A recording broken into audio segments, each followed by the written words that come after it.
Welcome back to another episode of the Get Back Coach, presented by Apollo Media. Today, my favorite episode of the year, the Bowl Game Extravaganza. That's right, we are going through every single bowl game on one episode. The Get Back Coach, your one-stop shop for all of your college football needs, scratching your college football itch. Now, we did have some games last week. I think our premier game, Army-Navy. Navy with upset, correct? Yeah. Oh, yeah. Yeah. Oh, I would say so. Army coming in here as 6-point favorites, and Navy seemed to be in control of this the entire way. Jay, 31-13, the midshipman win. I don't think this was ever a doubt either. No, Navy kind of controlled it from the outset. Bryson Daly had some struggles throwing the ball, which, to be fair, as an Army quarterback, you don't expect it to throw the ball too much, but had some interceptions there. Navy ran a great fake punt to a defensive tackle at one point. Yes. That I loved, even though he fumbled at the end. It was recovered by Navy. But, yeah, Navy controlled this one from the outset and just kind of never looked back. Both of these programs were pretty solid this year. A little fun fact for you. If Navy can beat Oklahoma in the bowl game, which we'll get to at some point, this would be the first time ever. I've gone back through the records. The first time ever that both Army and Navy have finished with double-digit wins on the season. Wow. Really? Yeah, and to be fair, like, when you think of like Army and Navy both being good football programs, it was back before they played 10 games in a year, right? Like, it was a while ago. So they have never both had 10+ win seasons in the history of FBS football. The only time that any service academies have had 10 win seasons at the same time, Navy and Air Force both did it in 2019. So that is the one time that two service academies have both had a 10 or more win season. So some history on the line here, but yeah, I mean, it was a dominant win for Navy to even get to this point where they have a chance at a 10th win in the bowl game. They looked great running the ball. I mean, that was the story of the game. And if you're a service academy and you're finding success, it is going to be running the ball. But Horvath, I thought, looked fantastic at the quarterback position for Navy. Just a dominant performance. Yeah, I was shocked. I got suckered into halftime Army Live plus 3.5. I was like, they're going to make this competitive, if not win it. I was shocked. It's awesome, though, because both of these teams were so much fun to watch all season long. I hope Navy can get a win over Oklahoma. The Army game, I guess, isn't going to happen anymore. They got Louisiana Tech now. Oh, they Louisiana did? Tech. Yep. Oh, yep. Beautiful. Beautiful. Yeah, well, I hope they both can finish off with some wins. It's awesome when both of these teams are fun. Mm-hmm. Yeah, it's one of those things that's interesting because in the world of NIL, a lot of people, and again, I'm not saying this will happen in the future. No one knows what the future will hold with the service academies, but in the world of NIL, I think a lot of people are thinking, well, what's going to happen with the service academies? Because they can't compete with that. And now we're 2-3 years in, and the service academies are doing very well right now. Yeah. But listen, you get like KBR and BlackRock and all them just paying NIL deals for the service academies. I mean, government's got Lockheed. Can Lockheed Martin? Yeah, we're gonna get there too. This podcast is gonna get flagged. We're only 5 minutes in. Put on watch lists. So we had the service academies, Army Navy game, which is always a great atmosphere. I do know why you put it in Washington, D.C., but man, FedEx Field is just straight. It's a dumpster. Garbage. It's garbage. It's one of the worst. And that's statistically, there's lists that come out with all the professional sports, like FedEx Field is one of the worst venues in sports. D.C. needs a new football field. Yeah.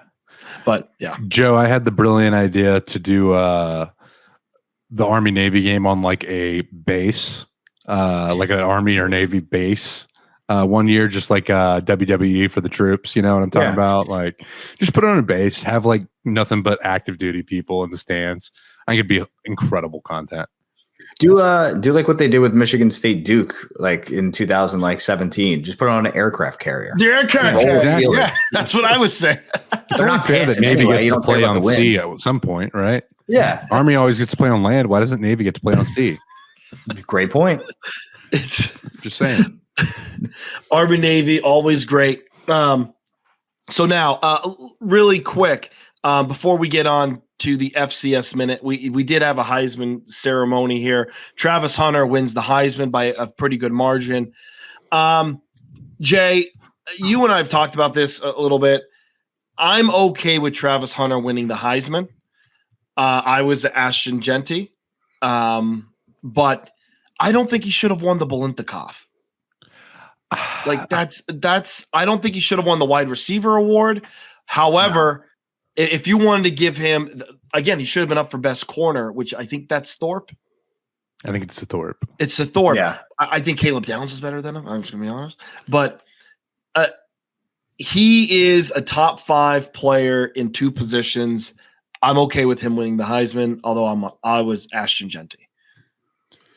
Yeah, and I was on the Ashton Genty train as well, but I'm not mad about Travis Hunter winning the Heisman. I think most reasonable people, this would have been one year where I wish we could have given out 2. My thought process here is, I think if Boise State beats Oregon and has an undefeated season, I think they'd probably give it to Genty. Probably, because he probably has that Heisman moment at the end, because he was dominant in that game. I think if you put Travis Hunter on Boise State, I don't think Boise State goes undefeated, but I think Ashton Genty on Colorado may make more of a difference. Yeah. So, it's. And that's not to say that Travis Hunter is an incredible player. What he's done is incredible. It hasn't been done. And I do think, like, people say, oh, he's just cardio king. Like, he just has all the snaps. Well, cardio is a skill too. Like, you have to work at that. Like, it's not something where you can't appreciate that, but he's also an impact player when he's out there. And I think he's extremely deserving of the Heisman as well. I just personally lean Genty. Yeah. Joe, I was surprised. Yeah, I had Genty as well. I was surprised Shedeur didn't take some votes away from Travis Hunter as well. It's just interesting because, to your point, if we could give away 2 this year, this would be the year to do it. Either one of these guys, outside of Burrow's year, most likely beats all the other recent Heisman, probably over the course of the last 7 to 10 years. Either one of these guys probably does. So I don't know. I just think when you look at Genty, what he was able to do was just that much more. I don't know. To me, he was so much more dominant at what he did. Yes, Travis Hunter was really good at both, but Genty was dominant. So I don't know. To me, I would have given it to him, but I get it either way. Yeah. But you know why? Because we're all reasonable people here. Reasonable people. Also, my boy Tyler Warren, 7th in the Heisman. Cam Scadaboo got a good chunk of votes. Got in there, yeah. Yeah. Was it Ward? I think Dylan Gabriel 3rd, Ward 4th. I think so. Yeah. And Let then me ask you a 5th, question. Scadaboo. Yeah. Do they have to? What is your guys' opinion on possibly moving back the voting to after the playoffs? Because I really feel like these types of awards, because I've always felt like that with the NFL as well. I know it's a regular season award, but I feel like the biggest stage should count a little bit towards your Heisman. That those are Heisman moments. I wouldn't complain about it too much, but I don't think they'll ever do it because it just puts guys that don't make the playoffs at such a huge disadvantage. Right. Yeah. Yeah. And then, you also have to consider possibly, players starting school too, right as the end of the playoffs. The playoff ends and then guys are starting school. I think even though that's probably a moot point, that's still also something that you have to consider. Which is same thing with the transfer portal being open right now is outrageous. Crazy. But it has to go with the academic calendar. But that's a story for another day. Jay, what's going on in the FCS world? Yeah, let's get into the FCS minute, but this is the FCS D2 and D3 minute this week because we also have the D3 and D2 playoffs going on. We'll start with D2 because it's their championship week.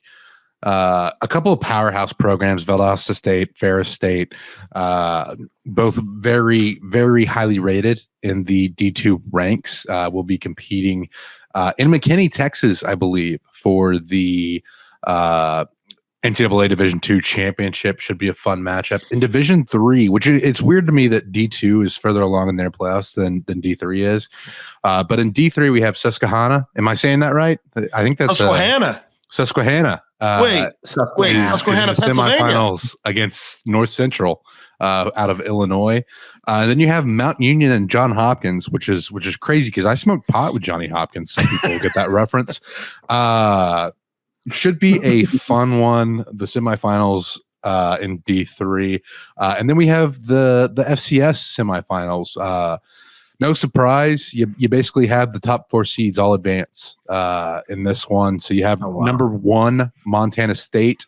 They'll be hosting number 4 South Dakota. And then you have the Dakota marker game is back on again in the postseason. North Dakota State and South Dakota State. Should be a couple of fun matchups.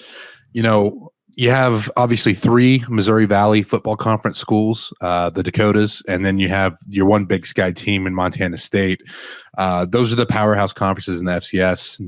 Nobody's surprised to see those teams doing well in the postseason. Should be a couple of fun matchups.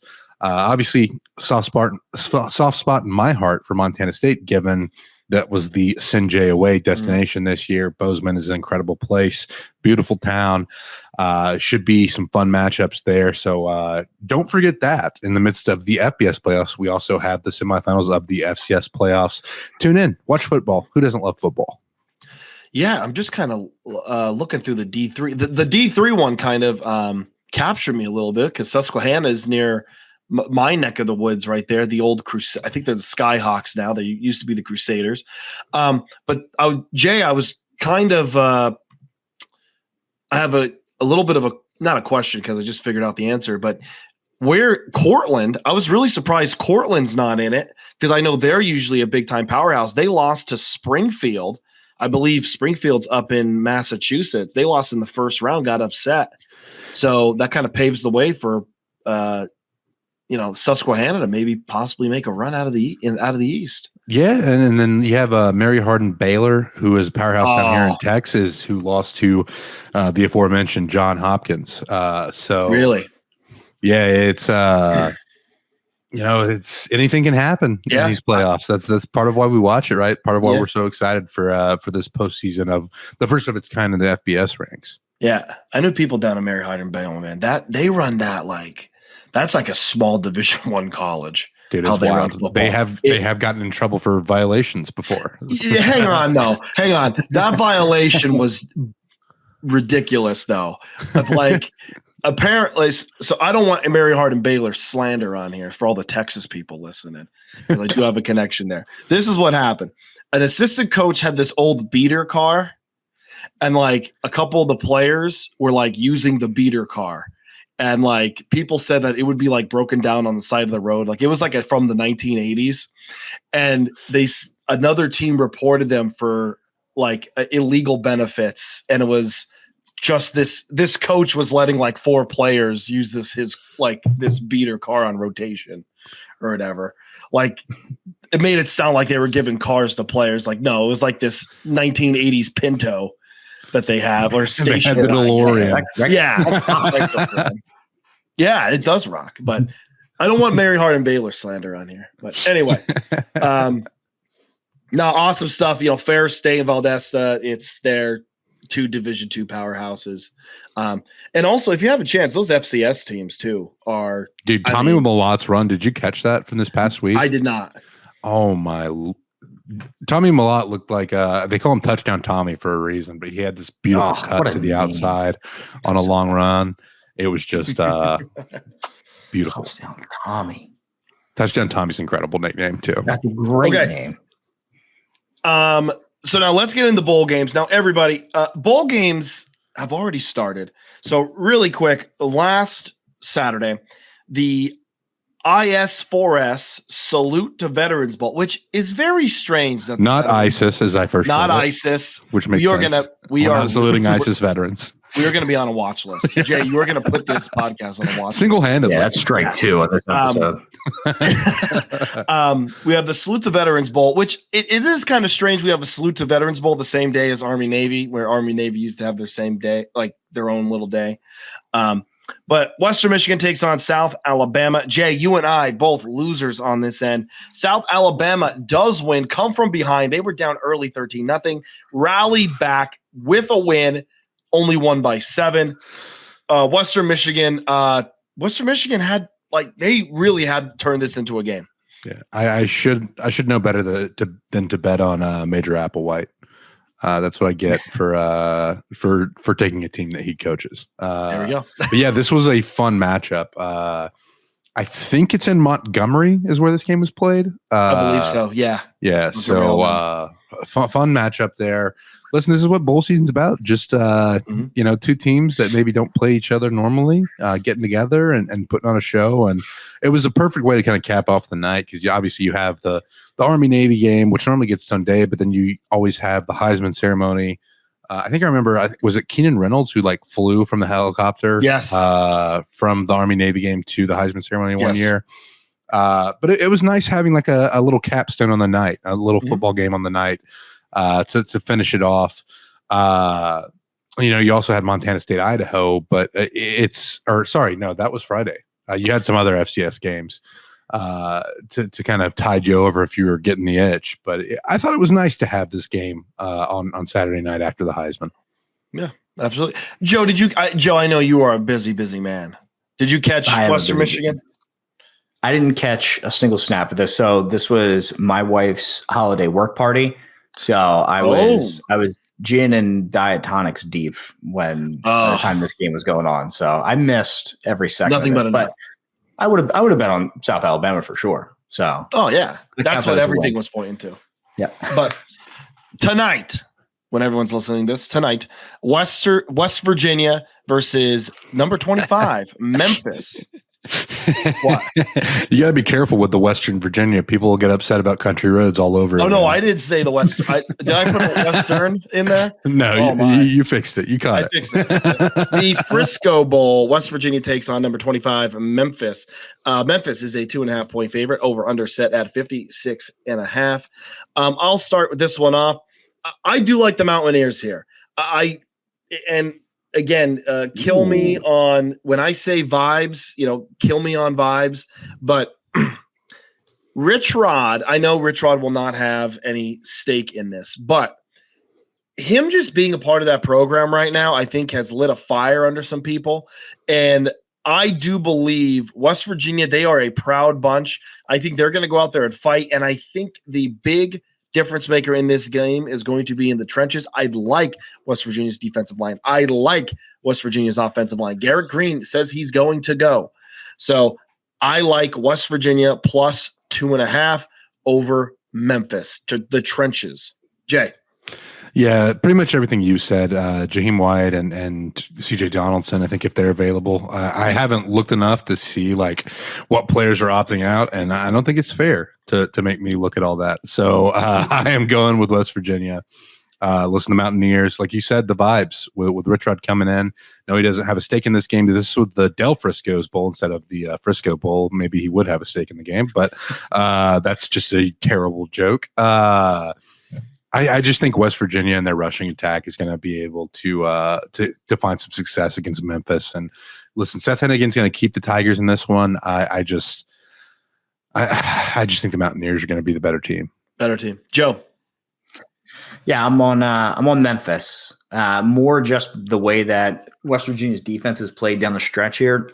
What happened to that bet that we thought was a gimme in the beginning of the year? We even said we were scared of it because of how good it looked. And of course it doesn't hit, but last 3 games, West Virginia's given up over 40 on average, 30, all 3 of them, 52 to, who was it?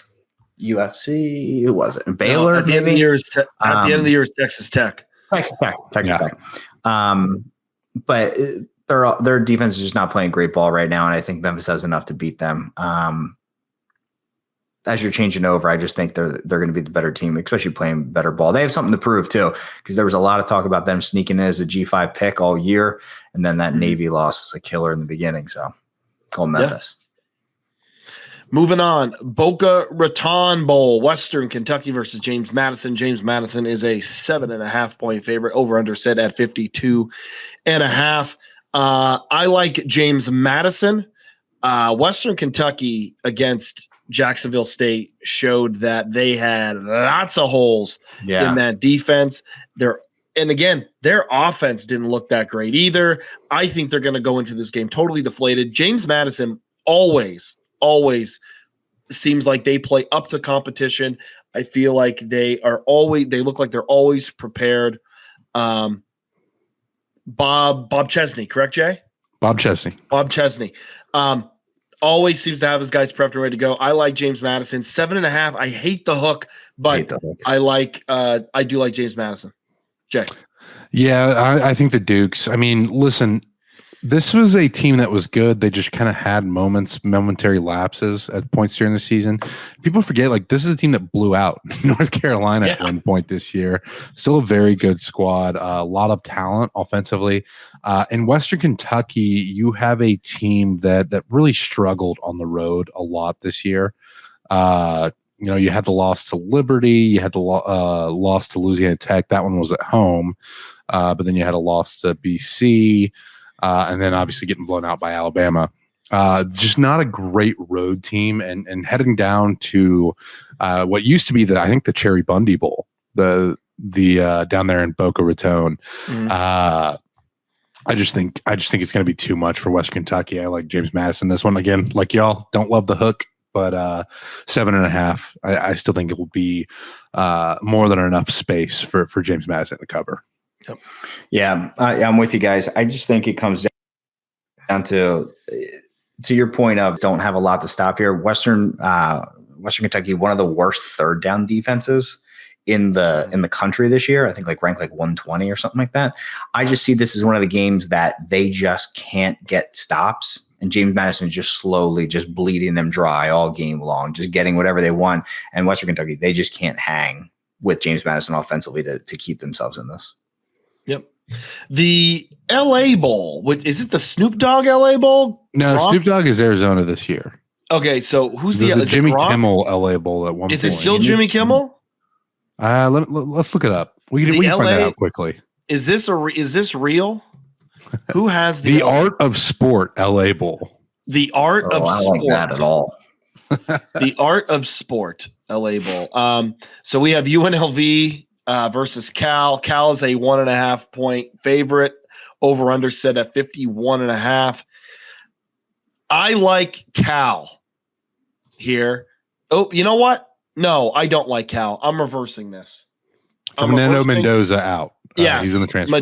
Yes, out. I'm switching my bet. I'm going with the under 51.5. Now that Mendoza opted out, I'm switching my bet.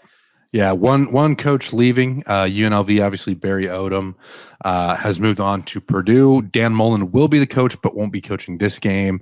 And then you lose the starting quarterback for the other squad. Fernando Mendoza was a lot of fun to watch this year, in my opinion. Oh, my God, yeah. Listen, it has the makings of two offenses that are a little bit disjointed, and I think the under is kind of a no-brainer here at 51.5.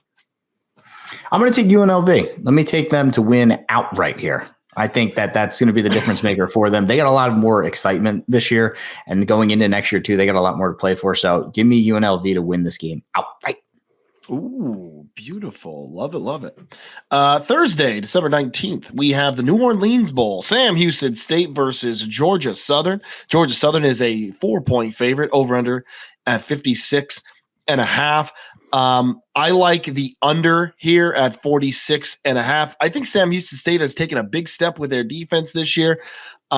Georgia Southern, I think, has always kind of been known to control the trenches with their front seven on offense and defense as well. So I like under 56.5.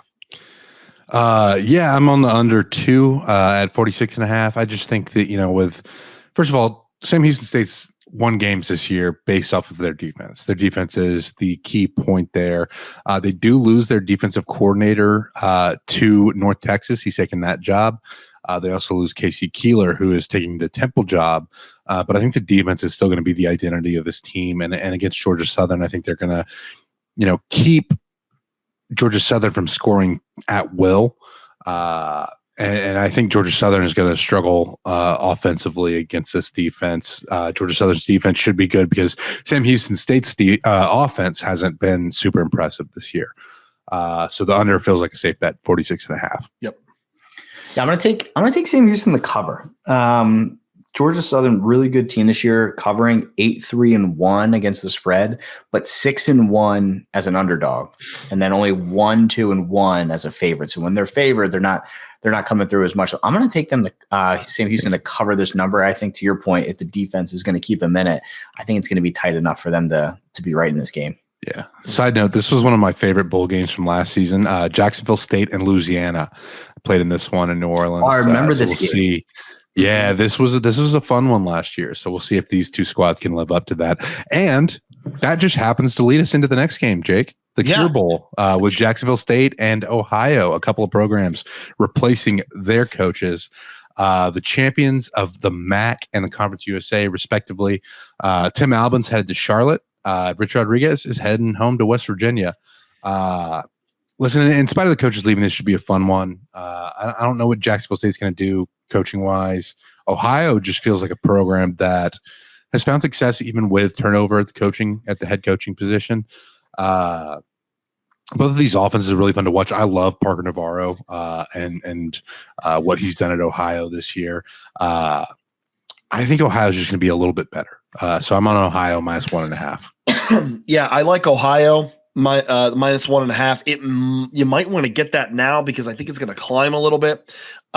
Also, Jacksonville State has some opt-outs going on. Since Rich Rod has left, they had some receivers jump in the portal. So I think that your safe bet is going to be Ohio, a team that does very well with turnover, and I think they are a more complete team right now, even after the coach leaving.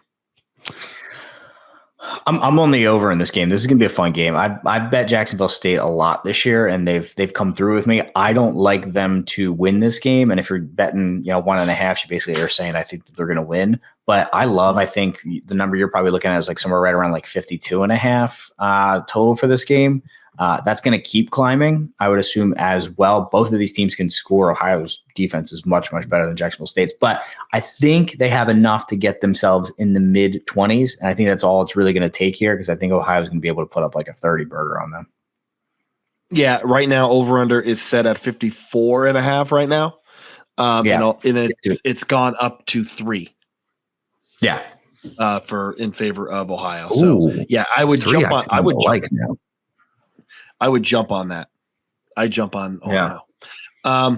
Next up, we have the Gasparilla Bowl. That's down in Tampa, Florida. Tulane versus Florida. Florida is a 14-point favorite. I hate these big lines in these bowl games. I really, really do. But I think Florida just blows them out. Yeah, listen, Tulane is losing a lot to the portal. They lose their starting quarterback, Mensa. They lose their backup quarterback, Ty Thompson. Just going to be a struggle for Tulane to get anything going offensively. They're also coming off a disappointing performance in the American championship game.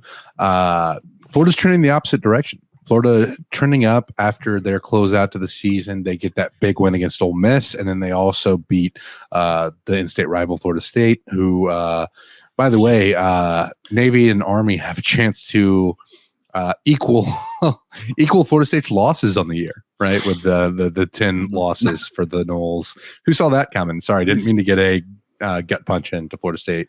But Florida, again, just feels like they're trending in the right direction. Napier saved his job. And then DJ Lagway at quarterback has been somewhat of a revelation this year. So I like the Gators to cover. I know 14 is a lot of points, but they just feel like they're trending much better. The vibes are much better in Gainesville than they are in New Orleans. Mm-hmm. Yeah, this is I hate this line because I love the Gators here, but that's just so many points. I'm actually going to take the under. I think this is going to be one of those games where Florida can get theirs, but Tulane's not going to be able to match enough to get over that number. I think right now it's at 50. So I think Florida can probably come in. Their over-under total for the team is most likely right around like 30. I think they'll hit theirs, but I don't think Tulane's going to be able to keep up enough. So they might end up covering as well, but that's 14.5, so many points in a bowl game. thinking like a 40-7 type. Like something like that.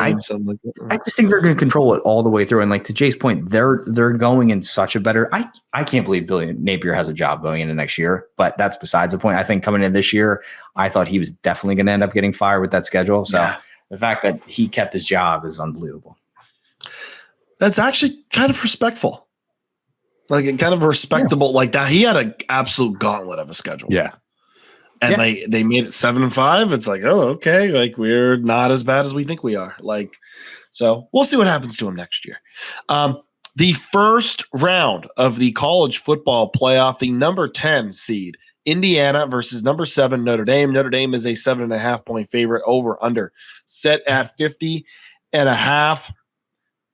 Give me the Indiana Hoosiers to cover, not to win, to cover. And this is why. I think this will be the best offense Notre Dame has seen all year, and a defense that is sneaky. And we have seen Notre Dame have a clunky offense sometimes when they play teams that have a tough that are tough.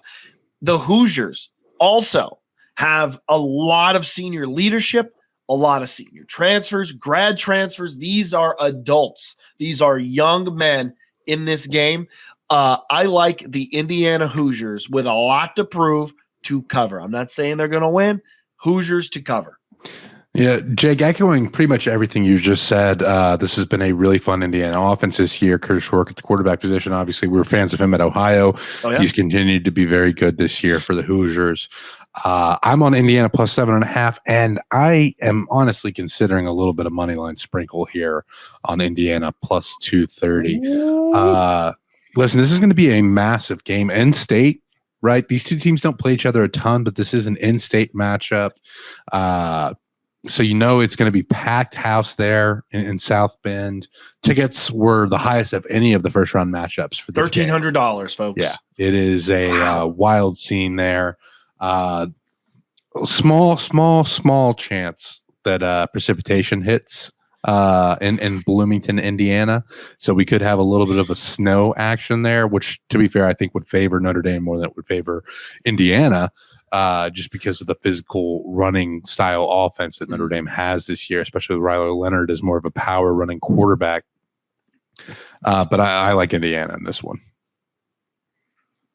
I love it. Joe? I think I want to see Indiana obviously win this. Obviously, you guys know how I feel about Notre Dame and their fan base and everything that comes with that. I just don't think they're going to have enough at the end. I do think that they can cover, but I love the under here. We're talking about the first game in this new playoff format to really because I do think Indiana's defense is sneaky. Notre Dame's defense is awesome. This feels like a game where the first quarter is just going to be 3-0 Notre Dame, because both teams are just trying to feel out the process. There's a lot of nerves. Everybody's going to be watching them. So I love the under in this game. I think right now it's like 50.5. I think we're looking at a very low scoring game. Okay. So just to update you on that forecast, 53% chance of snow on Friday. Oh my gosh. Which would be so perfect for a college football, the first college football game. Yes. But if it snows, then that number is going to plummet as well. Yeah. Yeah. So if you're thinking about taking the under, you might want to take it sooner rather than later. Yeah. So might want to and take Indiana too with them covering. Now the game that I will be at, first round, second game of the college football playoff, the 11th seed SMU travels up to State College to face the number 6 Nittany Lions from Penn State. The line is at -9. Some books have it at -8.5 for Penn State as a favorite, over under 53.5. I don't know. SMU's legit. Their rush defense really jumped out at me when I saw their numbers with their rush defense in the trenches. They did a lot. They did a lot with the transfer portal. Kevin Jennings is a really good. I have Penn State -9, and I hate every minute of it. And I think this game's going to play out. This game's going to be really close. Penn State's going to be up like 3, and then they're going to control it in the fourth quarter and they're going to get after Jennings. Big turnover, score. Penn State wins by like 10 or 12. Listen, Joe had some strong opinions, it seems like, so I'm going to let him go. This is Penn State by 1 billion. They're not going to be up by 3. They're going to be up by 3 scores. This is going to get so ugly so quick. Penn State, given the free pass to the semifinals, this is going to be an absolute bloodbath and a bludgeoning. I think you might have a close game in the first half, but then Penn State is just going to pound them into submission, and this game is going to be the only way it's close, or even SMU even comes close to covering, is a garbage touchdown or 2 at the end. Penn State by 1 billion. And but before Jay goes, I just want to. Why did you scoff when I said about guys? Don't do that. Don't do the whole. They're ranked 6th. They're ranked 6th in rush defense. Don't do that. They shut down Clemson on the ground. They shut down Clemson on the ground. I'm just saying it happened. That. No, Jake, correct me if I'm wrong, but there's some, at least maybe not real history, but apocryphal history. Oh, there is between these two teams. Yes. The origins of the "We Are" chant, I believe. Oh wow, are rumored. So there are 2 things. Yeah. So I thought you were going 1982. Penn State wins their first real outright national title in 1982. They had 1 loss. SMU was undefeated and did not technically get that claim. So a lot of people, Craig James, Eric Dickerson, always badmouth Penn State in the press because they feel like they were cheated out of a potential national title, even though they were paying players with cars and things. Now, the one you're talking about is apocryphal history. Yes, is in the late 40s. The story of the "We Are" chant supposedly starts with a matchup between Penn State and SMU, where Penn State had a few black players, and they said, hey, they can't come down to play a bowl game in Florida against SMU. And Penn State said, either none of us go or we all go. There will be no meetings. We are Penn State. That's where they say it came from. That's kind of a myth. It's probably a myth. But Kevin Suey did say and Penn State did forfeit the game.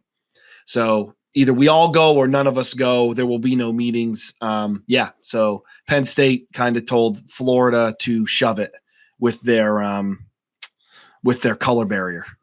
Yeah, back in the day. Well, yeah. Wally Triplett was the Penn State player. So Penn State -9 because I think there's just I just think they're better. I think the Jimmies and Joes, as it were, in the trenches. Listen, Jake, you brought up the rushing defense. I just don't think they're going to be able to have the same success against Penn State's rushing attack. I think this is going to be a strong performance. It'll be cold up there. I don't think SMU is going to be used to that. Obviously, not anything to the point of, like it's not going to be Green Bay in February, but it's going to be a cold game for SMU. I think they're going to struggle a little bit in this one, and Penn State -9 feels like the pick. Sunny and 25. There you go. Sunny and 25. Although I heard real feel might be like 15. But it's supposed to be sunny. Football weather, bud. Football weather. Absolutely love it. I will be in attendance.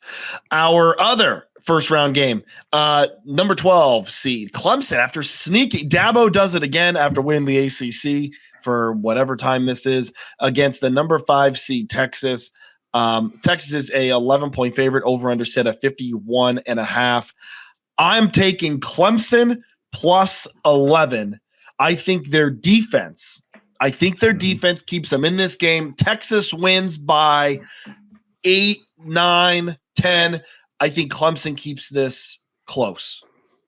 Yeah, I think this looks a lot like the A&M Texas game at the end of the season, where Texas wins by 10. I just think that Texas offensively has struggled so much against any defense with a pulse. And it's not that they're struggling to move the ball, but they're struggling to finish drives. And I think that'll keep Clemson in this one. Defensively, this Texas defense is incredible. I don't think anybody can dispute that. I think they're going to keep Clemson from scoring. But I just don't trust the Texas offense to consistently produce to the point where they cover 11 points. And that's why I'm on Clemson in this one. Mm-hmm. Joe? Yeah, I I'm actually really excited for this game because I think the first round, majority wise, is going to be favorites outperforming. And I don't want to get into the whole, the casuals that are like, oh, college football playoff is a waste. Just put in like 2 teams and just call it a day. But I do think this one's going to be tight. I actually like the under here. And I know I've said a lot of unders, but I think both teams are going to be able to have pretty good days on the defensive side of the ball and make this a much slower game. I think it's going to go dramatically under. I think Texas will win. I don't love the 11.5. If I were a fan, I would definitely be going staying away from that if I was a Texas fan.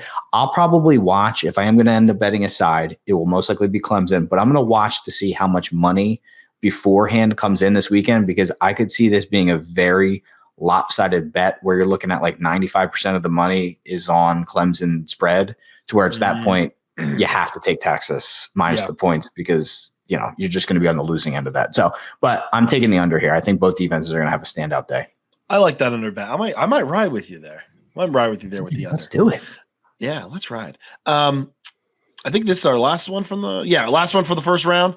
Number 9, Tennessee versus number 8, Ohio State in the shoe. Ohio State is an 8.5 point favorite. What? Over under set at 47.5. I have not seen where the money is. Joe, you're pretty good at that.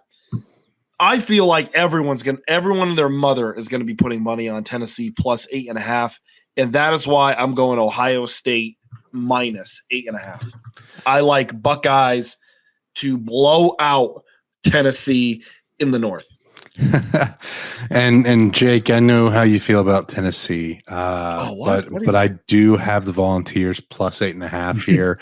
It's mostly because I hated the body language from Ryan Day after that loss to Michigan. This feels like an Ohio State program that is just more dysfunctional than it's ever been. You look at the way this team's built, and they have so much talent on the edges outside at wide receiver. Tennessee's great at rushing the passer. And Will Howard is extremely hot and cold. Tennessee has their own problems offensively. I don't know that Tennessee has enough offensively to get this win outright, but I think this is going to be a low-scoring, close defensive battle. The under may be a good pick here at 47.5, but I'm on the Volunteers at plus 8.5. Mm-hmm. Yeah, I feel like I have to take Ohio State here for the same reason. Let me actually look real quick. I was pulling up because I am very interested to see where all the money is. So I have it up right here. This is off one book. We have 76% of the money is on Tennessee plus 7. It's went down all the way to 7. 76% of the money is on Tennessee. Money line, 58% on Ohio State, 42% on Tennessee. So I feel like a lot of the money is going in on Tennessee right now. Yeah. So I think you got to take Ohio State. I'm looking at money line bets that are crazy. I think you got to take Ohio State here. I don't I don't like Ryan Day in these spots. I don't think he's a great big game coach. I'm worried about my bet on them to win the national championship that I placed before the season.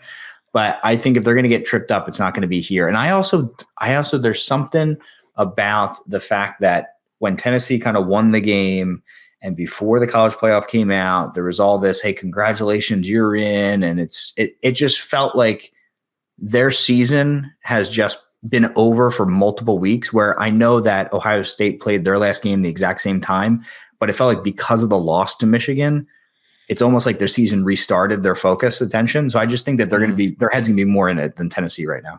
You're thinking Tennessee's just kind of be like, oh, we've made it already. Yeah. I think they're looking at Ohio State the same way a lot of the public will be, that, these guys are down bad right now. And that's when a guy is going to turn around and punch you right in the mouth. Yeah. No, I like it. Ohio State hearing about how bad they are for 2 weeks might maybe wake them up. We have on Monday, December 23rd, the Myrtle Beach Bowl, Coastal Carolina versus UTSA. Jay, I have the under here, 55.5. UTSA is an 8.5 point favorite, over under 55.5. I have the under in this game. I don't have a great read on either of these programs. UTSA has kind of been all over the place. Coastal's the same thing. So I'm going to go with an under with some sloppy offense here in the Myrtle Beach Bowl. Here's my thought process on this one. UTSA had to replace a lot going into the season. Obviously, you lose Frank Harris, you lose some key players at receiver, you lose a key edge rusher, and Moore going to Texas. I just think UTSA found themselves towards the end of the year. They have the big win over Memphis. They beat North Texas in an in-state rivalry game. They closed out the year so strong to get to bowl eligibility. Obviously, you have the loss to Army, but Army's a good squad. This is a bit of a home game for Coastal Carolina. Because it's in Myrtle Beach, obviously, or sorry, I think it's Conway, South Carolina is technically where this bowl game is, the home stadium of Coastal Carolina. But I just think UTSA is a better squad. I think they have found something here at the end of the year, and I like UTSA minus 8.5. So I'm the other way what you are, Jake. I actually love the over here. I think that there's going to be a ton of points here. UTSA scored a ton and they give up a ton. I think the only time that they've even been held, I'm looking at their record now, the only time they've really even been held or held a team that under 10 is like against Houston Baptist, and that's Huskies. It. Yeah. So I think there's going to be a ton of points scored here. I think both teams are going to get within the 30s here. So I like the over the 56. Ooh, yeah. By the way, Huskies in Houston is animal abuse because of how hot it is here. Moving on, the famous Idaho Potato Bowl. Love this game. In a lot of ways, this is kind of the godfather of food items being dumped on a coach, because you had the French fry Gatorade bath there on the Smurf turf in Boise. Fresno State, Northern Illinois. Fresno State a little bit disappointed this year with how that shook out. I think they just expect a lot from the Bulldogs, but you have the coaching change, everything that went on behind the scenes there. Northern Illinois was riding high after the Notre Dame win, but just weren't able to create that same luck in the MAC. And both of these teams play some pretty good defense. Northern Illinois in particular, very strong defensive squad. I like the under in this one at 39.5. I also like the under. If I were to pick a team, I think I'm going to lean Fresno State. I'm going to wait to see the day of the game before I bet that. But I think right now I like under 39.5. Northern Illinois, very good defensive squad. Same thing with Fresno. Line I'm looking at now, I guess this might be a more live number. I'm looking at Northern Illinois minus the 3. I think they're going to win the game. So if I can get it at a field goal, I'll take it there. I wouldn't take it a half point higher. They've been up and down all year, but when they've been good, they've definitely been better than this team. So I like Northern Illinois here to cover that minus 2.5, minus 3, depending on where you can get it. All right. Next up, we have the Hawaii Bowl, one of the great traditions in sports. The Hawaii Bowl on Christmas Eve. South Florida versus San Jose State. San Jose State is a 4-point favorite. Over under set at 62.5. I like the over in this game. Give me over 62.5. Both of these offenses, I think, can move the ball, score, especially San Jose State. So, yeah, give me the over here.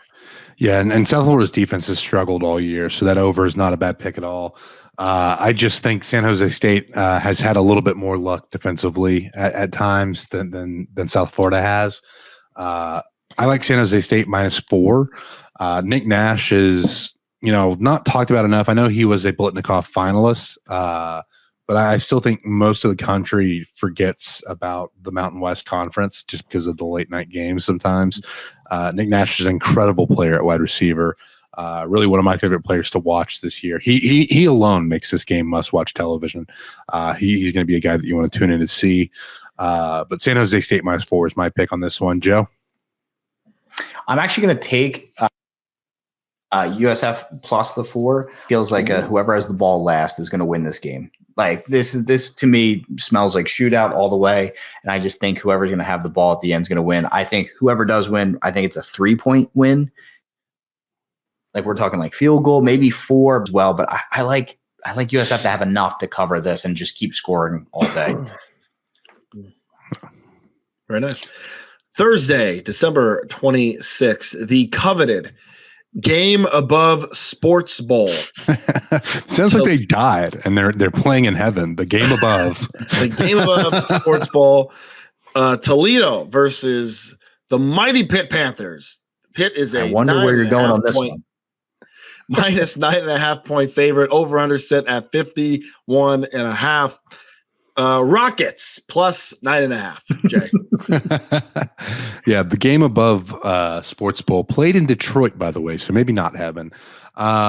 Listen, I think the Pitt Panthers, as much as Jake is going to hate this pick, I just think they have too much talent. Too much of the Jimmy and Joes. I don't think Toledo's going to be able to keep up. I think eventually Pitt's going to get some stops, whereas I don't think the Rockets are going to be able to slow down this Pitt offense. Pitt minus 9.5 is my pick. Eli Holstein's going to be throwing the ball all over the field. Joe, what do you got? Well, which one of these teams has a win in the SEC this year? And that's Toledo, baby. All right, we're going Toledo. Toledo beat Mississippi State, right? Yeah, they did. They smoked them. They smoked them. Killed them. Yeah, you're going Toledo 9.5. Give me Toledo to cover. I think that I actually think when this kicks off, I think the line's going to be closer to like 6.5. Ooh, really? Okay. Get it now. The Guaranteed Rate Bowl, Rutgers takes on Kansas State. The Wildcats are a 6.5 point favorite. Over under set at 51.5. I like the under here.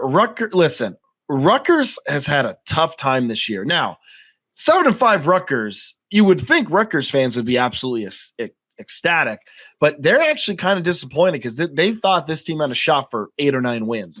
So they feel like the Knights have kind of underperformed, but I really like Rutgers' defense. I like Schiano and his approach to his defense in games like this. Kansas State, I think, is a very balanced team, but again, I think they kind of lean on defense. They have Avery Johnson. If I were to lean anywhere, I would lean Kansas State to cover, but I think I like under 51.5 more. So I'm going to stay under 51.5 right now. Yeah, I like the under 51.5 as well. I think this is going to be one of the most physical matchups of the bowl season. Both of these teams like to just kind of lean on their opponent. Rutgers and Kansas State. A lot of physical players on both sides of the ball for these teams. Kyle Manon guy is one of my favorite running backs to watch this year. Obviously, a lot of good running backs. He's one of those that rank up very highly for me. Just runs so hard. You mentioned Avery Johnson at the quarterback position, a dual threat guy who can do it both, run and throw the ball. But I think the under is the play here. I think it's going to be like a 24-21 type game with Kansas State coming out on top. But I like the under more than anything in this one. Joe. I'm going to take Kansas State to cover. I think that they just have a little bit more here right now. And I think the difference for me is that if this game was being played outside in the cold, I would think Rutgers could cover with that physical defense and the way that they're going to play the ball. But it being inside on a fast track, I really like Kansas State to have enough at the end to pull away and win this game by like 10. Harder for Rutgers to muck it up. Also, the Rate Bowl as the name, just don't love it. Don't love it. It's a guaranteed rate. No, it's just rate, just the Rate Bowl. Just rate, not guaranteed. Not the guaranteed bowl, Rate Bowl. It's just the Rate Bowl. Oh, did they change their name because it used to be guaranteed rate? I don't know, but it's happening in Phoenix, and it is the Rate Bowl. Oh, okay, look at that. Moving on to another bowl game name that I don't particularly care for, the 68 Ventures Bowl. I don't know what that is. Arkansas State, Bowling Green. Bowling Green is a 6.5 point favorite. The over-under set at 50.5. Harold Finnan Jr. is the player to watch in this game. Really fun tight end, one of the best tight ends in the nation. I'm on the Falcons, minus 6.5. I just think that they're going to be a little bit more than Arkansas State can handle. This game should be a fun one. I think this will be a fun match. I think it'll be close, but I think that ultimately Bowling Green wins by a touchdown in Mobile, Alabama. I really like Bowling Green in this one. I love their offense. Harold Fannin. Listen, people forget Connor Bazelak, man. That guy is a college football journeyman. He's been around. I also think Bowling Green has a better defense than what people are giving them credit for.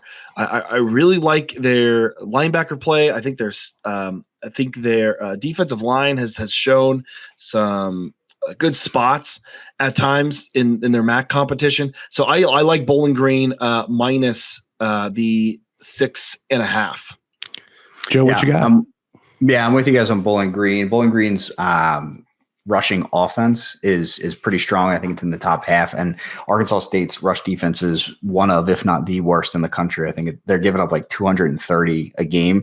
I think they're just going to be able to get whatever they want, run up and down the field over these guys. So I like them to keep it away and arm's length the entire time. Yep. Also, 68 Ventures insurance company. I want to throw that. It's an insurance company. All right. Well, what kind of insurance do they do? More you know. I don't know. Yeah. Okay. Well, I'm going to refrain then. Moving on to the Lockheed Martin Armed Forces Bowl. We already brought up the NIL opportunities there for Navy earlier. We've got hopefully no drones at this game. Navy and Oklahoma. Oklahoma is an 8.5 point favorite. Over under set at 43.5. This is going to be a very low scoring game, in my opinion. You have a Navy defense they struggled at times this year, but they really put it together against Army. You have an Oklahoma team that is losing a lot of players to the portal and didn't really have much success offensively anyway this year. 114th in total offense are the Sooners. I'm going under here. I just don't think this is going to be a high scoring game. I look at that 43.5, and I think that's a pretty safe bet. If I was leaning a team, I would probably go Navy 8.5. I just think they have a lot of momentum after the way this season is kind of closed out. Plus, again, the Oklahoma players that are leaving in the portal. But the under at 43.5 is my pick here. Jake? So I was looking at the under for this very much the same reasons you were. Yes, I know Oklahoma has some people in the portal. I just think Oklahoma has, again, it's Jimmy's and Joe's. And I know Navy, you don't really talk about letdowns, with guys like that. But I think Oklahoma beats them, and I think Oklahoma really controls this football game all the way through. I like Oklahoma minus the 8.5. Sorry to hear that you hate the troops. Navy outright is going to win this game. It just means more. Is Navy the troops, or do we call them the seamen? They're all the troops. Okay, I was curious. Or the seamen, whatever it is. It just means more. Moving on to the Birmingham Bowl before I get us in more trouble. Vanderbilt versus Georgia Tech. This is a banger of a game, in my opinion. Georgia Tech is a 2.5 point favorite, over under at 51.5. Both teams can run the ball pretty well, Georgia Tech in particular. Vandy, the agent of chaos, Diego Pavia back there under center. Should be a really fun matchup. But I do think that Georgia Tech is going to get it done here. I like the Jackets minus 2.5. I like Georgia Tech because of their run game, man. I know Vanderbilt has Pavia. I like Georgia Tech, Jamal Haynes and Haynes King. So that's where I've been looking at them all year. They've been doing pretty well covering wise, but I like Georgia Tech's ground game. So yeah, give me Yellow Jackets minus 2.5. Yeah, I'm right there with you guys. Haynes King, A&M legend, as we all know. I think UBU. Yeah, Vandy. I felt like this year turned into like the darlings, and until they didn't, and then the wheels really started to fall off second half of the season. Georgia Tech's been kind of steady, sometimes subpar, and then other times their offense looks amazing. I just think that they have too much firepower, and I think that they're going to end up winning this game. So I like Haynes King and the crew to get it done. The Liberty Bowl is our next matchup. Texas Tech, Arkansas. Arkansas is losing a ton to the portal, like more than anybody else we've talked about so far. I think the Hogs are going to struggle. They're 3-point dogs in Memphis. Over under set at 60.5. I like Texas Tech minus 3. And Jay, I am changing my bet to Texas Tech minus 3 as well. When we made this, I didn't see too much of it, but yeah, seems like they're losing a lot. Hey, KJ Jefferson's going to be back for him though. They got the other piece that I didn't mention is Taj Brooks at running back for Texas Tech. Another one of those incredible running backs that we've had the privilege to watch in college football this year. Really exciting player. You don't think of running backs when you think of Texas Tech, but he is a very, very special player. Joe, what do you got? I like Texas Tech. And since you guys have talked, if you guys like Texas Tech, the line's already moving your way. It's Texas Tech now. I'm looking at by 1. So if you like them at -3, you're going to love them at 1. So I'm with you guys. Just too many losses for Arkansas to really compete and winning this game. Yeah. The Holiday Bowl, which I feel like this is a bowl game that should get more love. I like the Holiday Bowl. I have fun memories of the Holiday Bowl. Like I remember doing a blog or doing a podcast and saying that we need to cut like 20 bowl games, and the Holiday Bowl is one of those that needs to stay always. Okay, a staple. So this is Wazoo versus Syracuse. Syracuse 8-point favorite, over under set at 60.5. Gonna be honest, I was on Wazoo +8. Wazoo is losing their quarterback, which I don't know if it's official yet, but it looks like Wazoo is going to be losing their starting quarterback. So I think I don't know. I don't know about this one. It's official because the line's already 11. It's 11. Yeah. So you got to take Syracuse here. I think you have to. I think you have to take Syracuse. If not, I think Syracuse. Sorry. Yeah, here's the other piece of it, Jake. Even with John Mateer, if he was playing, Washington State's form to close out the year was horrible. You had the loss to a bad Oregon State team. You had the loss to a worse Wyoming team. Right. Just a really bad way to close out the year, while Syracuse had the opposite, right? They had the big win over Miami. Kyle McCord ends up getting some Heisman votes, which I don't think anybody saw coming. Wild. But yeah, great close out of the year for Syracuse, a team that has a chance at 10 wins now. With the way they closed out the year, and I got Syracuse -8. I think that was a good pick when it happened, and it's even better pick now with John Mateer out. I'm taking the Orange -8. Yep. Yeah, I'm right there with you. I even like them up to like -12.5. When McCord did the dance after Ohio State lost and was kind of basically like dancing on their graves, it was just fantastic. I love the Syracuse team. They're so fun. I really wish Wazoo, though, had everybody, because this game would be so much fun if they were both at full strength and full roster. Oh, yeah. Speaking of really fun matchups, Las Vegas Bowl 10. This one's going to be at 10:30 p.m. Eastern time.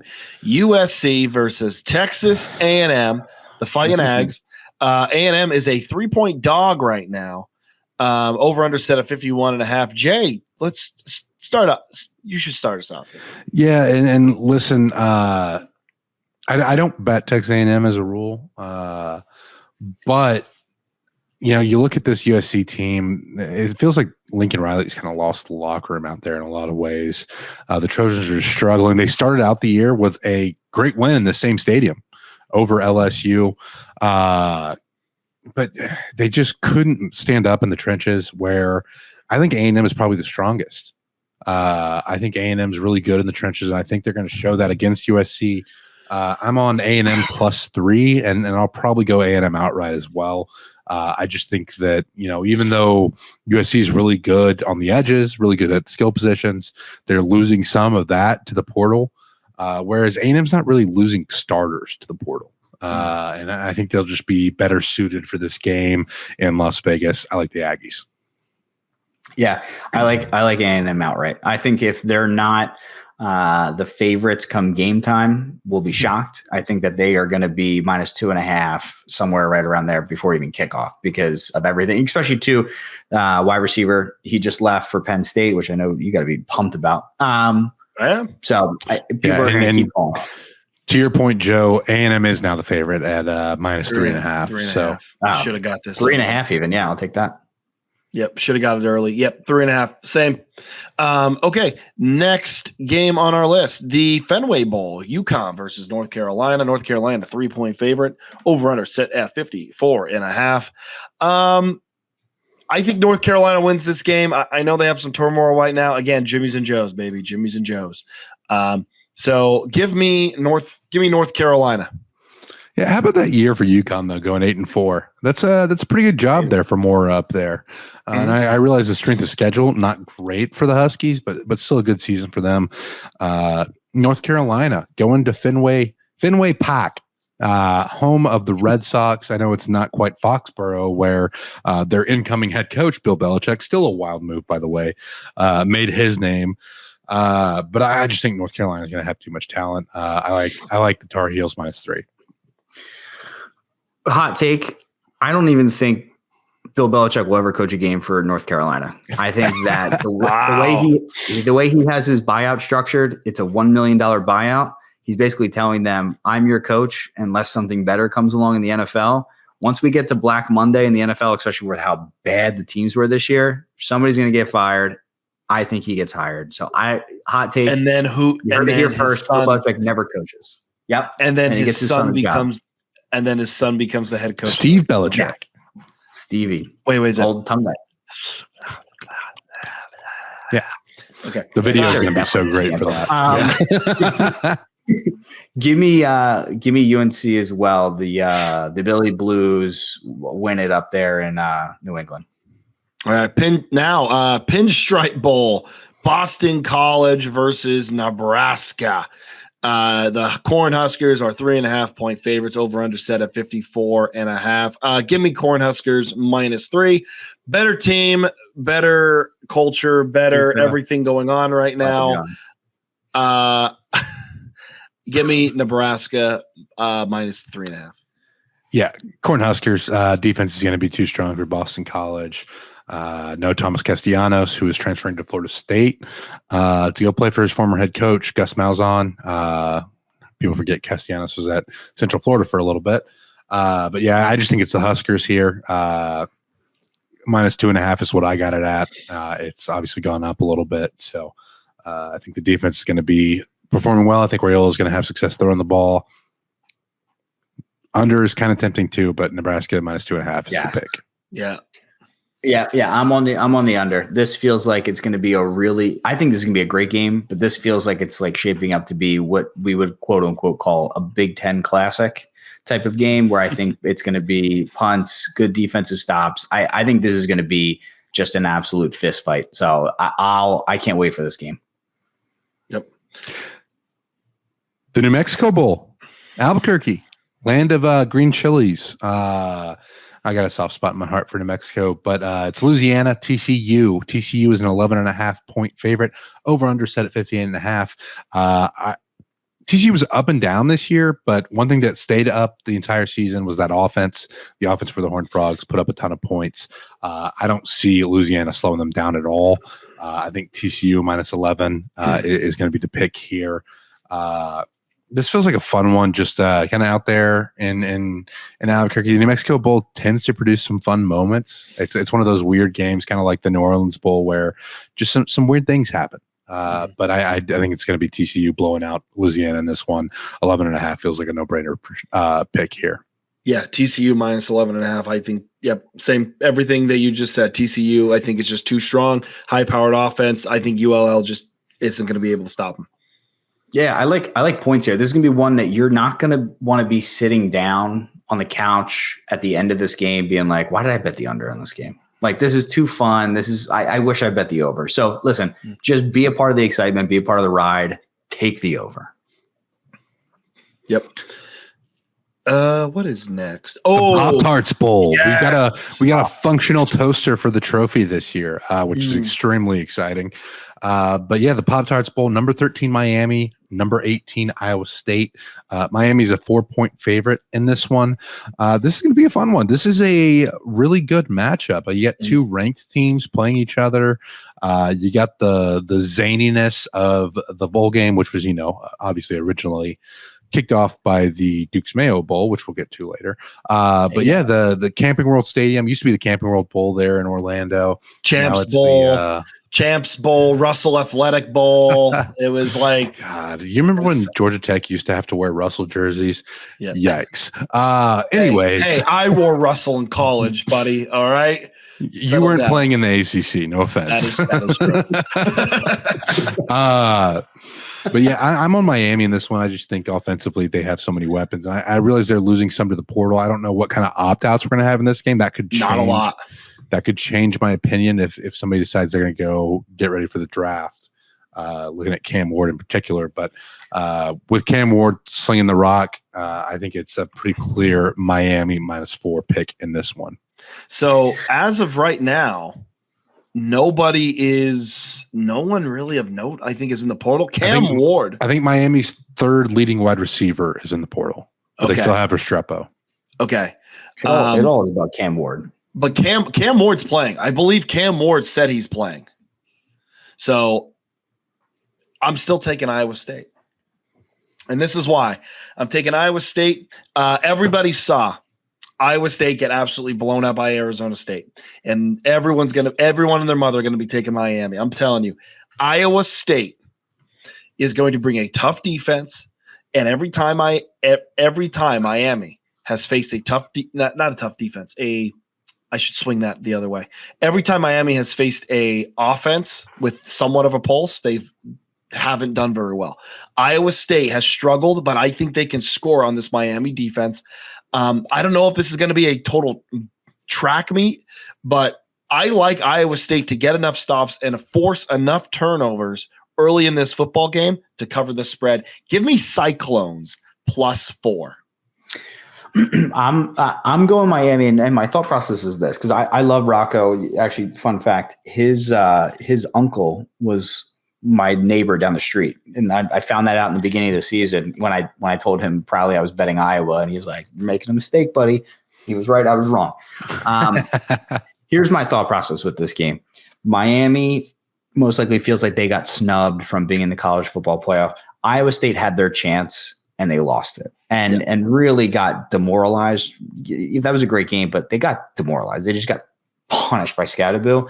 I think the headspace between these two teams is going to be totally opposite. I think Miami's coming in. If Cam Ward's playing, they're like, we're coming in. We want to show the world why we should have been in.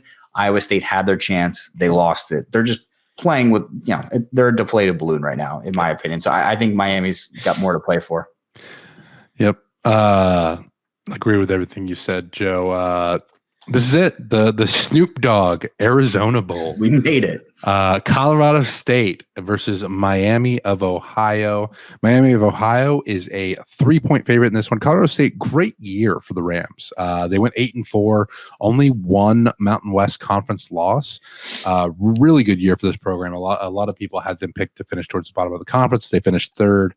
Obviously, you had UNLV and Boise State, who were both very good programs. Colorado State did get a little bit lucky to not have to play either of those programs. But it was the rushing attack that really felt like carried Colorado State to their record. I like the Rams in this one. I think the Rams +3 is the pick here. Playing in the Mountain Time Zone helps out a little bit. I just think they're going to be a little more physical. I think Miami kind of got beat up in that championship game against Ohio in the MAC. Obviously, the Red Hawk offense is pretty solid when they can get going, but they have died at points this year, and then the MAC championship was one of those. I wouldn't be surprised to see it again. Colorado State +3. Yeah, I like Colorado State defense. Rams defense is a lot better. Also, you guys want to talk about headspace? I think Miami, Joe, you said deflated balloon. I think Miami has a deflated balloon right now after that championship game. I think they just want their season to be done. Colorado State, I think, is still playing, and I think they are improving every single year. So yeah, I like the Rams +3. Yeah, I like Rams +3. I also like the under here. I think to that exact point, I think both defenses. I mean, Miami Ohio's defense was not that bad this year at all. Now, granted, they're playing a lot of MAC games, obviously, but I still think that their defense was really, really strong, especially stopping the run this year. So I just think that this is going to be a lower scoring game, but I like Colorado State to stick with it and cover and possibly win outright. Yep. The moving on to the Military Bowl. This is the Go Bowling Military Bowl between East Carolina and NC State. So you have an in-state matchup taking place up 95 in Maryland. I think it's 95. I don't know. Mm-hmm. But it's funny to see these two in-state programs meet in a place that's not in their state. ECU, kind of a surprising year. They start 3-4. They fire their coach. They have the interim come in. All of a sudden, they rattle off 5 straight wins, get to 8-4, and they're playing NC State. NC State had some pretty high expectations this year going into the season. They were looked at as a ACC dark horse by a lot of people. They lose Grayson McCall early, who retired from football due to concussions. Really kind of a sad story. But NC State also without their leading receiver, Conception, has entered the portal. I'm still on NC State -5.5 in spite of all of the ECU momentum. And the fact that NC State has lost a lot this year, I just think they're still too talented. I just don't think ECU has it yet. With that being said, ECU will have a chip on their shoulder for this game. Ooh, yes, they will. They will have a massive chip on their shoulder for this one. So that's something to keep an eye on. But I'm still NC State -5.5. Yeah, I'm still on NC State as well. Like you said, Jay, I think this team's just too talented. I know they've taken their lumps this year. I think they finished the year 6-6, but I just think they always bring this tough brand of football on defense in the trenches. And East Carolina has struggled at times against inferior opponents, against teams in the American that they should be beating regularly as East Carolina. But to your point, East Carolina is they are going to treat this game as serious as a heart attack. They are going to play with a chip on the shoulder because they want to beat NC State, because NC State is like a big brother to East Carolina. So East Carolina is going to bring everything they have. Hopefully NC State is up to the task and they kind of match that energy, because I think NC State's too talented. I do have NC State -5.5. Yeah, I'm right there with you guys. If you look to East Carolina, they're going to get out, they're going to pass the ball. The teams that they're struggling against are teams that like to run the ball. Now, NC State's not a huge running team, but they are top 70 in the country in terms of rushing yards a game. So I just think that from a matchup style standpoint, they're not dummies. They're going to look back and see the film as well. I think they're just going to be able to run, and you're going to have an East Carolina team that's just going to have a hard time stopping them. All right. Next up, we have the Alamo Bowl. This is a great matchup. BYU takes on Colorado. Colorado is a 3-point favorite. Over under set at 54.5. Is this double Big 12 game? Double Big 12. Colorado is treated as a Pac-12 for this bowl season. That's why you're seeing the Big 12 versus Big 12 matchup. But this is a double Big 12 game. Yep. I'm going to be honest. I like BYU +3 here. I think BYU, their offense, I think, is going to give Colorado some fits. We've seen Colorado's defense kind of struggle a little bit. Colorado has some guys in the portal as well. Linebacker in the portal, edge in the portal. No one on offense. I just think BYU, more complete team, and is going to be able to expose weaknesses Colorado has up front and on their defense. I like BYU, and I'm thinking BYU outright, but +2. Yeah, I'm going the opposite direction. I just think Colorado has too much team speed. I think the team speed is going to be the difference in this one, and I like Colorado -3. I think they win by at least 5 points. That's what I'm looking at here. So Colorado -3 is my pick. Joe, what do you got? I'm going with BYU plus the 3. I think by the time we get to game time, why is Shedeur going to play in this game? Why is Hunter going to play in this game? They all say they're playing.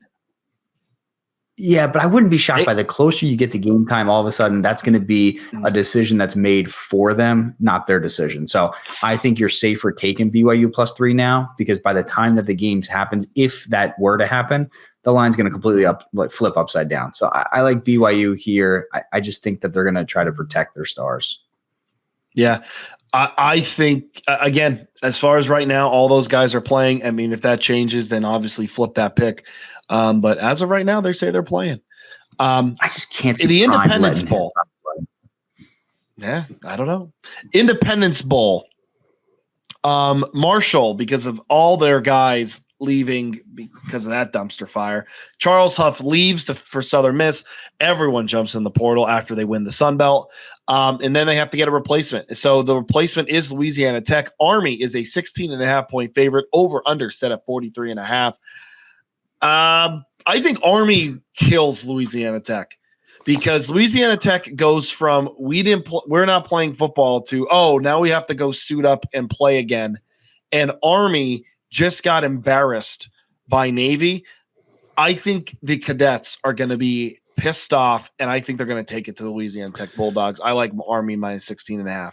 Yeah. So one of the best parts about bowl season as a player is getting to go visit places that you haven't been to before and actually getting to enjoy the city as a reward for finishing above 500. And you actually get to go and enjoy the city. Louisiana Tech finished 5-7. They're playing a bowl game in their home stadium, so they don't get to travel anywhere. Right. And you're playing an option team. That is a nightmare for bowl season. One thing I will say for Louisiana Tech, they lost 2 games by double digits this year. NC State and Arkansas.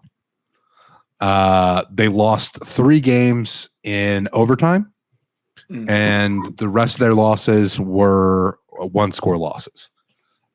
So you look at that, and I don't think Louisiana Tech is necessarily as bad as 5-7 shows on their record. They have a win over Western Kentucky, who went to the conference championship in CUSA. But I agree with everything you said. I mean, this is going to be a pissed off Army team.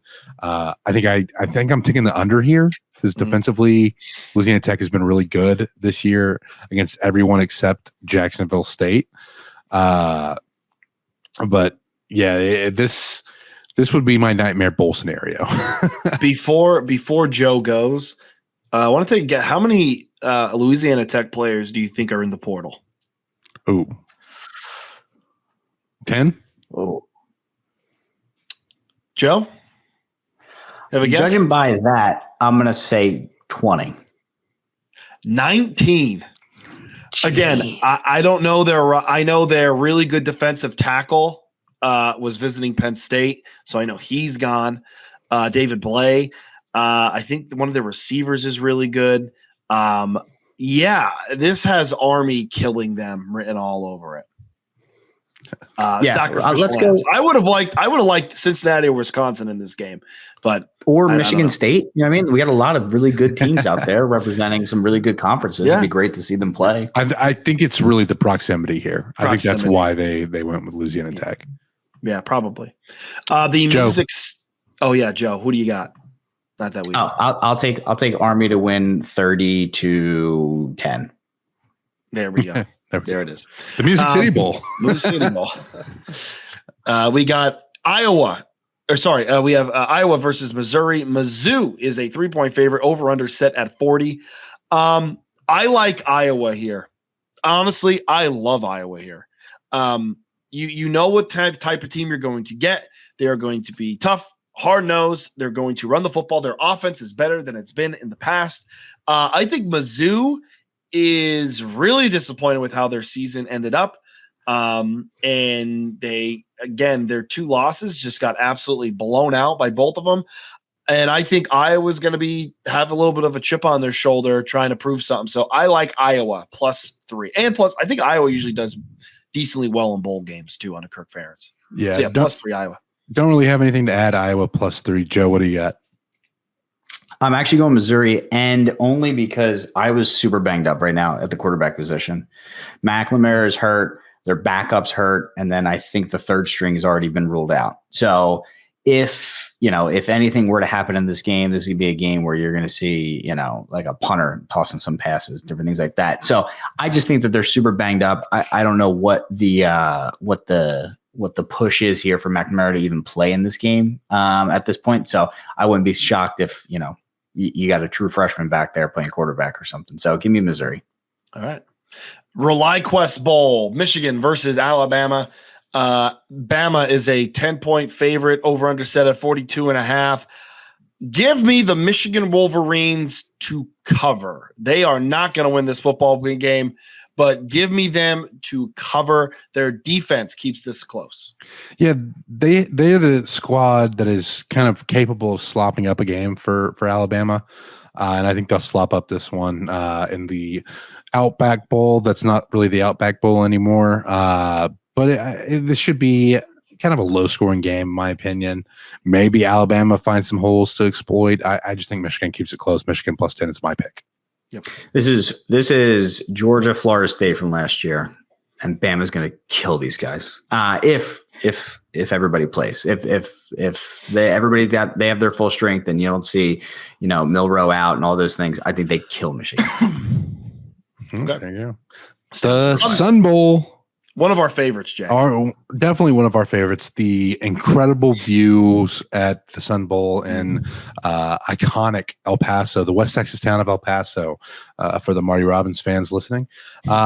Louisville is a -2.5 point favorite over Washington. Over under is 49.5. I'm on Louisville, and here's why. You look at what Louisville did this year. They had a loss to SMU, who's a playoff team. They had a loss to Notre Dame, who is a playoff team, and they had a loss to Miami, who is the second team out of the playoffs. They did have an extremely head-scratching loss to Stanford. Still don't understand how that happened. But if they don't drop that game to Stanford, they probably finish the season ranked. Washington has just not been good away from home this year. They've been terrible on the road. Louisville -2.5 is it feels like they'll win by at least a field goal. And I like the Cardinals in this one.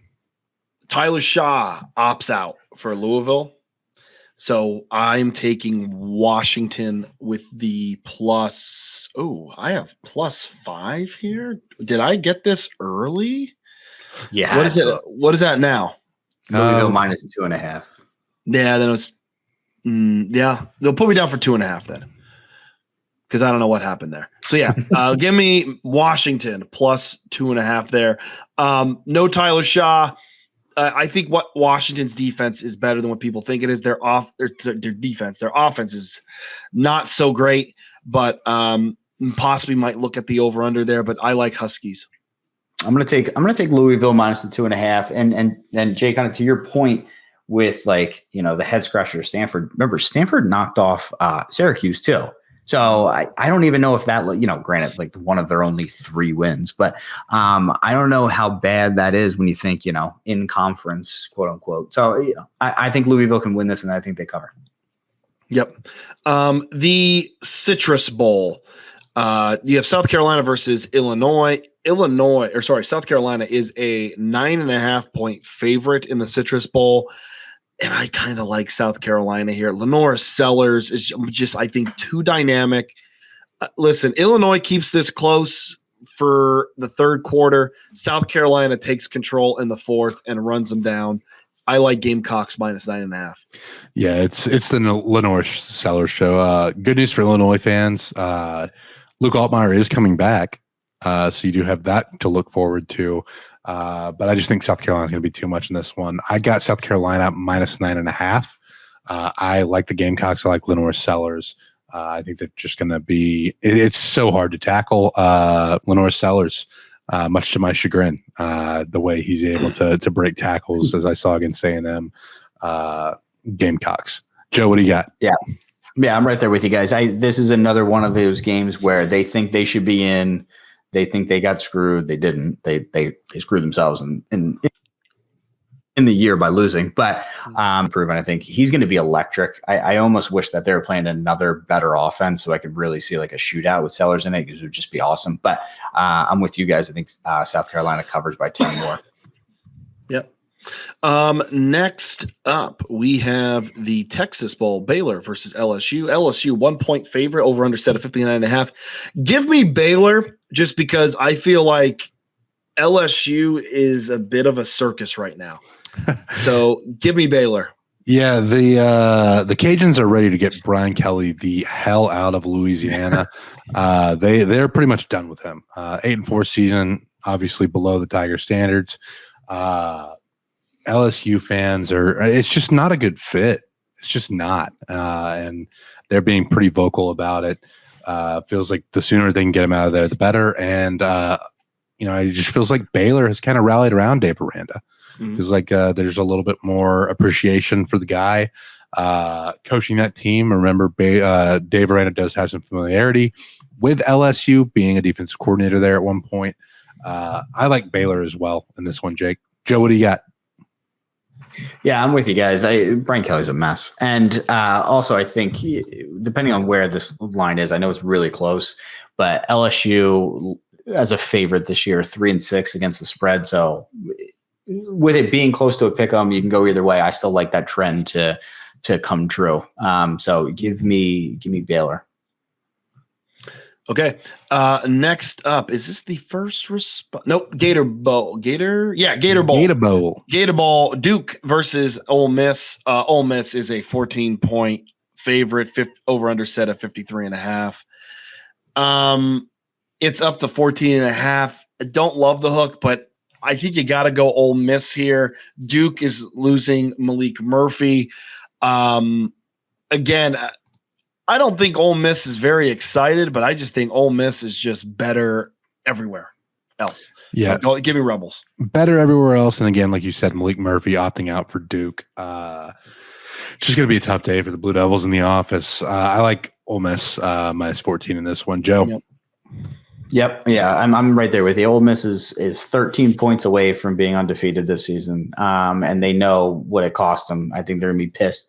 I don't think Jackson Dart's going to play in the fourth quarter or the third if he plays even at all, depending how close we get to this, but I still think they beat the snot out of Duke. Yep. The First Responder Bowl, an in-state matchup. Really, two really fun offenses, North Texas and Texas State, will be meeting in Gerald Ford Stadium. That's SMU's home stadium. Last year, remember, Texas State went to this bowl game and drank the place out of beer in the first half. So we'll see if they can repeat that performance. They have a more willing dance partner in North Texas than they do in Rice last year. I think North Texas fans will drink plenty of beer as well. But we're talking about the game on the field. A couple of former Incarnate Word head coaches, Eric Morris and GJ Kinney, both had stops there in San Antonio. Both really bright offensive minds. Should be a lot of points in this one. And that's what I'm going for here. North Texas can't stop anybody. I know Chandler Morris is opting out since he is in the transfer portal and won't be headed to Virginia. But I still think North Texas is going to put up a lot of points. Texas State will put up a lot of points as well. And North Texas won't slow down the Texas State offense. So I'm taking the over here at 68.5. Jake, what do you got? I also like the over at 68.5. I'm leaning Texas State to win this game by over 10, but I think the safe bet is over 68.5. Bobcats. Yep. I'm right there with you. When these two teams are not playing at home, they are combined 9-2 for the over to hit. So give me the over points. This will be another fun one. And also, listen, guys, it's my anniversary on January 3rd. So listen, gifts, if you need my address, I will text you. Please send all gifts. I accept Venmo as well. Moving on to the next game. Jake, I have to take this one. You have to. It's the Duke's Mayo Bowl. My favorite bowl game of the season. Obviously, I have a special place in my heart for Duke's Mayo, for the Duke's Mayo Bowl. Virginia Tech and Minnesota. This is a really fun matchup. I think this will be a good game between two really good defensive teams. Listen, Minnesota, though, really, really close to having a spectacular year. They had some misses at some points during the season, some 1-point losses, or for some one-score losses. I think the Golden Gophers win this one. I have Minnesota minus 5.5 in this game. Jake?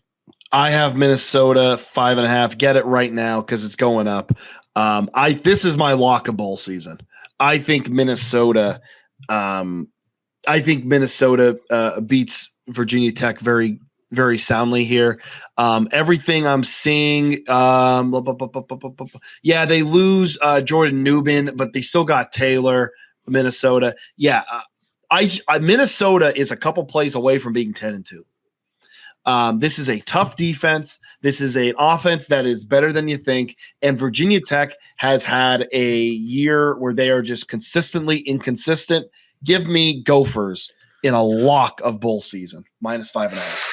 Oh, no. I like Virginia Tech to cover here. I don't think that they can win, but I think they cover. To everything you just said about Minnesota, you could say the exact same thing about Virginia. Remember, they got They got screwed in Miami. They had a close one. Who else did they play close? They were 1 touchdown away from Syracuse, at Syracuse as well. 3-point loss to Duke, which, that obviously hurts. But I think it's going to be a really close game. This is a field goal game to me. And with the points being, 42.5 right now, anytime under is trending, I always like to take the dog. Right. No, it makes sense. Absolutely makes sense. Our last bowl before we talk about who we think is going to be in the final here, we have the Bahamas Bowl, which I always felt like this was one of the first bowls. But anyway. It used to be. Yeah, not anymore. Which I hate having this lower bowl at the end of the year because I feel like everyone's going to be like, who cares? But anyway, Buffalo against Liberty. Buffalo is a 1-point favorite. Over-under set at 52. And we know what we're doing here. Buffalo -1. Yeah. Buffalo -1. I will never, ever pick the other team that they play. So Buffalo is my pick here. Joe. Yep. Make it 3. We're taking Buffalo. Okay. So now let's go around the horn here. This is how we're going to end this one. Who do you have coming out of both sectors of the college football playoff? And so I'll start this off here. My national title game is going to be Ohio State versus Penn State. That's who's going to be in the final. Ohio State has heard for the last 2 weeks how bad they are. They have this, I think they're going to be a little rejuvenated. They are going to beat Tennessee, and then their season starts all over again. They're going to get Oregon back, and they're going to be in the final. On the other side of the bracket, Penn State should beat SMU. They should beat Boise State. Then they're going to play either Notre Dame, Indiana, or Georgia. I believe Penn State can beat Georgia. I believe it. And if they can beat Georgia, they can beat Notre Dame. Georgia without Carson Beck, that is. I think both would be great games. I think Penn State has shown that they have more in the tank offensively than people give them credit for.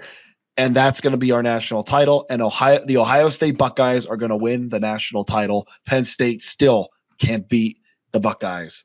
And that's how it's going to end. And I don't know how I'm going to handle myself afterwards. So listen, there's a lot of opportunities for rematches in this college football playoff. There's a lot of opportunities for rematches. Oregon could end up playing Penn State in a rematch of the Big Ten title. Theoretically, Clemson and SMU could play in a rematch of the ACC championship. We know that's not happening. Georgia and Texas could match up again after the SEC championship. I am going with a rematch in this one. But it's not the one you think. I'm going Oregon and Boise State in the national championship. Ooh, wow. I am predicting Boise State. Here's what I think happens. I think either Notre Dame or Indiana upsets Georgia because Georgia has been so hot and cold this year. I think Penn State does get by SMU, but I think they struggle with Boise State. I think we saw Ohio State have some success running the ball against Penn State, and I think Boise State can find some of that same magic against Penn State. I think Boise State fares well against either Notre Dame or Indiana if they meet them in that next matchup in the semifinal, and that's their path. For Oregon, I think they get the winner of Ohio State, Tennessee, and I just think those teams are going to be beat up after that game. I do think the bye makes a difference. I think it's probably going to be Oregon and Texas in the semifinal matchup, but I think Oregon wins that game as well. And so you get Oregon and Boise State. Unfortunately, I would love for Boise State to complete the Cinderella run and win the national championship, but Oregon's going to win that game, and Oregon is my national championship. There you go. Joe? Yeah, I hate being the chalk, but Oregon just looks different than everybody else this year. And even though they had the close one against Boise, they have the close one against Penn State. Even that Penn State game, it felt like at half it was already over, and Penn State really did a lot to come back, which, kudos to them. But I just think Oregon is just that much better than the field. Their toughest game is going to be against Ohio State, and I actually think I like Arizona State to make it to the semis, and Oregon State and Arizona State to play probably one of the most fun college games of the year. But at the end of the day, I think Georgia finds a way to make it to the championship. I think having Stockton now know he's the quarterback and kind of prepping himself for it, I think Georgia makes it there. Oregon and Georgia play an absolute classic. But I think Oregon's just too good for everybody else in the field. And I love Dan Lanning. Every time they do a special on him on game day, I fall more in love with this guy. I think he's just an absolute amazing coach. And I think he knows exactly how to get his guys up. So I think Oregon just is just head and shoulders the class of the college football this year. All right. That is, oh man, what, 39 games, 40 games? 40 games. I mean, we did run through the we ran through the recap of the ICE, or sorry, not the ISIS, the IS4S Salute to Veterans Bowl. So we did get all 40 of the bowl games, I believe. So, Jay, with that being said, let's land this plane. Let's land this plane. I'm sorry. But we have, we're in the end game now, right? This is the end game of college football. We're the first year of the 12-team college football playoff. We have a whole bunch of other bowl games that we've talked about that'll provide some fun matchups. It went by way too fast. We always talk about it during the year that this goes by too fast. But thank you to everyone who listens. Thank you to everyone who shares the word. If you want to help us grow as a podcast, do all the things that help us out, like, subscribe, share, tell a friend about us. Word of mouth still works, folks. I'm in marketing. I should know. Joe, thank you so much for joining us. We always appreciate having you on. This is one of the parts of the football season. Even though I'm sad to see the season ending, I look forward to this every year. Having this college football bowl game extravaganza is always one of my favorite podcasts. Appreciate you having on. Tell the people where they can find you. Yeah, Twitter or X, where everything's happening at Joey_props or at Joe Pops _. Follow the newsletter. We'll be giving out picks every day. Some of these picks are going to change, obviously, so you're going to want to make sure you stay on top of it. 55 days, 55 plays. We finished with 68% record at ATS. So we're cooking college football. We're going to be in the lab getting ready for bowl season starting tomorrow. So follow, subscribe. We ride. All right. From all of us at the Get Back Coach, have a great week.